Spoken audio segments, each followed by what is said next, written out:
দেখতে পাচ্ছ আমাদের অবস্থা এই যে আমাদের এই যে চোখের নিচে রক্ত, মাথার এইখানে সেলাই আছে, এই যে চুল কাটা, এই যে সেলাই। আমার একটা দুর্ঘটনা তো ঘটে গেছে। অমিতের দেখে, অমিত দেখা, অমিতের নাক মুখ আর দেবুদার মুখের অবস্থা দেখতে পাচ্ছ, ফুলে গেছে চারি সাইড দিয়ে। আর এদিকে মাথা এই যে দেখতে পাচ্ছি এখানে সাদা টাইপের মলম দেওয়া, ওখানে হচ্ছে মাথায় সেলাই দেওয়া। তা আমরা ব্যান্ডেজ খুলে রাখতে বলেছি হসপিটাল থেকে, কারণ যাতে মানে তাড়াতাড়ি শুকিয়ে যায়, তার জন্য খুলে রাখলাম। আর দেখতে পাচ্ছ চোখের নিচে রক্তমুক্ত জমে কী অবস্থা, বিদিকিস্ত অবস্থা।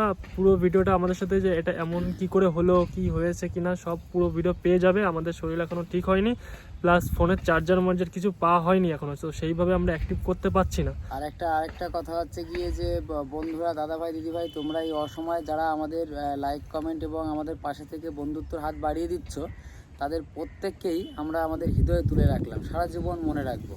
কেননা বন্ধু, সব বন্ধু হয় না, আর সত্যিকারের বন্ধুকে কখনো ভোলা যায় না।